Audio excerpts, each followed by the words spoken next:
Permettez-moi en premier lieu de vous adresser à toutes et à tous mes meilleurs vœux pour cette nouvelle année 2022. Des vœux que je formule également à l'égard de l'hôpital d'Antibes dans la continuité des excellents résultats obtenus au cours de l'année 2021. Les vœux sont l'occasion également de pouvoir vous remercier directement pour votre engagement et votre professionnalisme, démontré une nouvelle fois au cours d'une année 2021 exigeante, rythmée par les vagues de patients, voire de résidents touchés malheureusement par la Covid-19, mais également la prise en charge de tous les autres patients, les autres résidents pour lesquels nous nous devons de maintenir le même niveau d'exigence. Cet engagement a été salué en premier lieu par les patients, mais également les autorités de tutelle comme l'ARS ou le conseil départemental. Il se retrouve naturellement dans les statistiques puisque l'hôpital d'Antibes a été le second acteur départemental en termes de patients Covid pris en charge et le 8e de la région PACA. Cela permet de montrer que l'hôpital d'Antibes a tenu son rôle et sa place de pilier de son territoire de santé et rappeler la puissance médicale, soignante, médico-technique, technique, logistique et administrative qui l'anime pour assumer ses responsabilités. Parallèlement, nous avons su organiser la vaccination en partenariat avec la médecine de ville, limiter le risque épidémique, comme permettre le retour progressif à la vraie vie de nos résidents. Nous avons également réussi à poursuivre avec volontarisme notre dynamique pour construire des projets visionnaires et restructurants autour d'un schéma directeur immobilier de nouvel hôpital d'Antibes 2030, ambitionnant la rénovation totale de l'établissement à 10 ans. Cette ambition, cette vision est essentielle pour vous montrer qu'au-delà de la crise sanitaire, nous avons aujourd'hui un projet et une espérance qui nous unit tous et toutes. Ce projet permet le développement de notre établissement, de nos services de soins, l'amélioration de notre réponse aux besoins de la population et de notre qualité de prise en charge, mais aussi l'amélioration de nos conditions de travail. 2021 a déjà traduit cette ambition de manière concrète avec de nombreuses réalisations. Le projet de reconstruction de la psychiatrie, incluant l'amélioration de notre stationnement, est désormais sur les rails, avec le choix du projet architectural au mois de septembre prochain. La dynamisation de la politique sociale, appuyée par les mesures du Ségur de la santé, apportant une meilleure reconnaissance de votre engagement à tous. Un nouveau centre de consultation permet d'améliorer le parcours patient et les conditions d'installation de nos professionnels. Le bâtiment des médecines poursuit sa rénovation avec le service de pneumologie désormais climatisé et la rue hospitalière en cours de rénovation. L'activité chirurgicale a pu se développer malgré la crise sanitaire pour toutes les spécialités par un développement de créneaux de blocs opératoires et permettre également le développement de nouvelles spécialités chirurgicales, la chirurgie vasculaire, l'urologie ou encore le rachis. Notre maternité, notre gynécologie obstétrique et notre pédiatrie sont montées considérablement en charge avec près de 1000 accouchements cette année et une activité pédiatrique en forte hausse.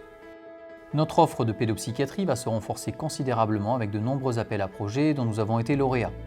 Notre service d'urgence a démontré une nouvelle fois sa forte capacité d'adaptation et sera renforcé prochainement d'infirmiers aux urgences en charge plus spécifiquement des personnes âgées.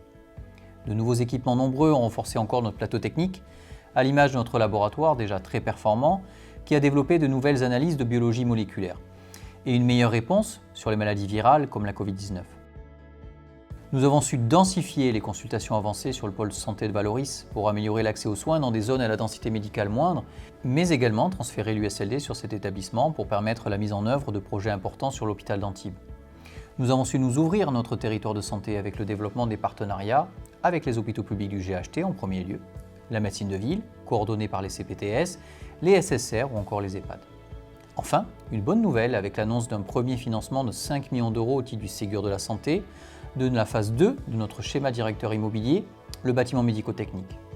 Nous poursuivrons cet élan sur 2022 avec toujours la même ambition, améliorer notre réponse aux besoins de la population, notre qualité de prise en charge et nos conditions de travail à travers de nombreuses actions.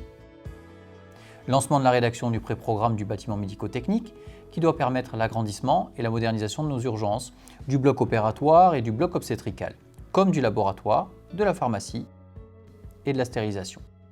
Préparer et réussir notre visite de certification qui aura lieu au mois de septembre prochain pour montrer concrètement le niveau de qualité de prise en charge que nous proposons, dont je n'ai aucun doute qu'il est excellent. Déployer notre projet d'expérience patient avec les représentants de nos usagers en améliorant dès cette année la signalétique et le stationnement, 2 points noirs de notre établissement. Poursuivre la rénovation de notre établissement pour de meilleures conditions d'accueil, à l'image des travaux en cardiologie, en unité de soins intensifs et sur le circuit ambulatoire, comme la modernisation de notre salle de coronarographie, la rénovation de notre maternité ou encore l'amélioration de la zone des consultations d'ophtalmologie, d'ORL et de chirurgie digestive avec l'ambition de créer une salle d'injection intravitréenne. Nous souhaitons également améliorer notre offre de soins par une augmentation de notre capacité en lit. par le doublement du nombre de lits de médecine polyvalente post-urgence pour améliorer l'aval des urgences et l'espoir d'un 3e scanner dédié aux urgences sous réserve d'une autorisation de l'ARS. La consolidation de nos médecines spécialisées par l'installation de la neurologie dans un véritable service avec des explorations fonctionnelles rénovées.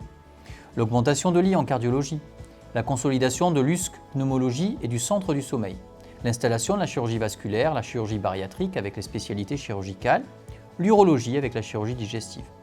La consolidation de notre bloc opératoire par une augmentation des vacations offertes et l'informatisation complète pour un meilleur fonctionnement. La préparation d'un institut de l'enfant et de l'adolescent regroupant les activités d'hôpital de jour et d'équipe mobile sur un même lieu à proximité de l'hôpital. Consolider nos fondamentaux autour d'un plan d'amélioration de l'attractivité et de la fidélisation pour combler nos postes vacants infirmiers. Pour cela, nous allons développer notre marque employeur et notre magnétisme à travers une campagne de communication qui sera déployée en ce début d'année et pour laquelle je remercie l'ensemble des professionnels de santé pour leur participation en leur disant qu'ils sont les premiers recruteurs et ambassadeurs de notre institution. La mise en œuvre de la contractualisation interne avec les pôles et les services dans le cadre du déploiement du projet d'établissement afin de s'inscrire pleinement dans une dynamique de management participatif et d'évolution de la gouvernance afin que chacun d'entre vous puissiez jouer un rôle dans le développement et l'avenir de notre établissement, auquel nous sommes tous très attachés. La poursuite de notre ouverture et le développement des partenariats par la continuité du déploiement du projet médico-soignant partagé de territoire, la consolidation de nos liens avec la médecine de ville, les établissements SSR ou encore les EHPAD.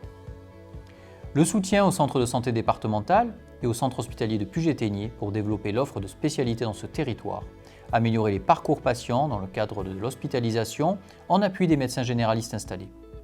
Enfin, je me dois de réévoquer la crise sanitaire que nous traversons, mais en positivant cette expérience difficile. Elle est une aventure humaine que nous avons partagée avec des bons et des mauvais moments. À mon niveau, je retiens notre solidité, notre compétence, notre dévouement et notre humanité au service de l'hôpital, qui est au cœur du pacte social républicain. Notre engagement pour nos patients qui nous font confiance et que nous soignons du mieux possible en toutes circonstances. Notre engagement enfin pour la nation, pour qui nous n'avons pas compté nos heures de travail, fait de nombreux sacrifices. Cet engagement doit faire notre fierté dans l'exercice d'un métier extraordinaire, passionnant et d'une grande utilité au service de tous les publics. C'est sur ces bases solides et ces talents que nous poursuivrons notre développement prometteur en 2022 et sur les 10 prochaines années, autour d'une ambition commune à tous et des valeurs de collectif, de courage et de confiance en notre destin. Encore tous mes meilleurs vœux à tous et à vos proches pour l'année qui vient, et comme on dit en provençal, bon boudin et à l'an qui vient.